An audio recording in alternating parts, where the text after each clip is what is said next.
ધર્મેશ ગામી, ભારતીય ગૌરક્ષા મંચ અધ્યક્ષ ધર્મેશ ગામી. આજે ઉમરવાડા ખાતે 18મા રોઝાની ઇફતાર પાર્ટીનું આયોજન નૂરુભાઈ અને આસિફભાઈ બટાકાની ટીમ દ્વારા રાખવામાં આવ્યું છે.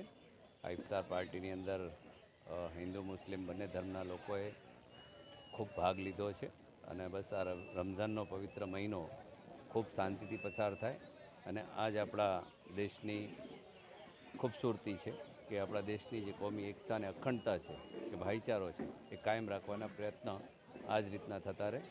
વિશેષ કે જે આવે છે ઈદ આવે છે એ ઈદ પણ તમામ સારી રીતે ઉજવે અને આ જ રીતના આપણા દેશના જે પ્રયાસો છે એકતા અને અખંડતાના એ હંમેશા થતા રહે. રાજપૂત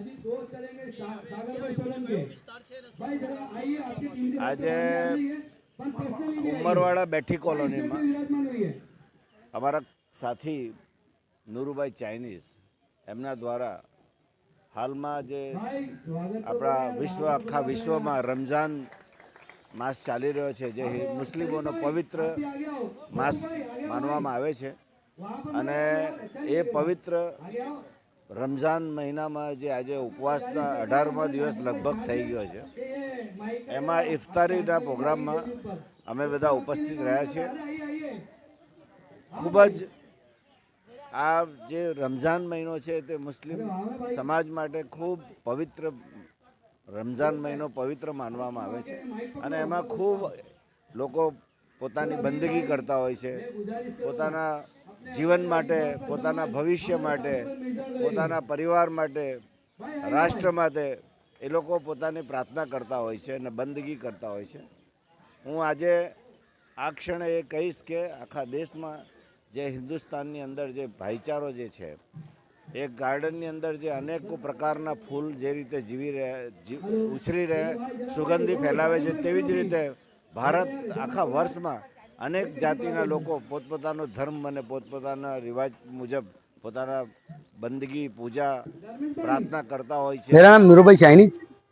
आज उमरवाड़ा विस्तार के अंदर इफ्तार पार्टी का प्रोग्राम रखा गया था और इसमें हजारों की तादाद में लोग मौजूद थे और यहाँ पर हिंदू मुस्लिम सभी धर्म के लोग आए हुए थे और ये हम हिंदुस्तान के सभी नागरिकों से अपील करना चाहते हैं, जिस तरह हम सब यहाँ पर मिलके इफ्तार पार्टी करें. वो हिंदू मुस्लिम एकता का एक प्रतीक है, इसमें हर धर्म के लोग यहाँ मौजूद थे और हम सब एक है और हमेशा एक रहेंगे. जैसे आज सोशल मीडिया के माध्यम से कई हिंदू मुस्लिम अलग अलग जातिवाद करके लोगों को मार काट चल रहा है और हम लोग मैसेज देना चाहते हैं कि भाई हमारे धर्म के अंदर का हो या अदर धर्म के अंदर का हो, किसी के धर्म को बुरा कहने का अधिकार किसी का नहीं है. इसलिए हम सब यहाँ पर एक साथ में मौजूद थे.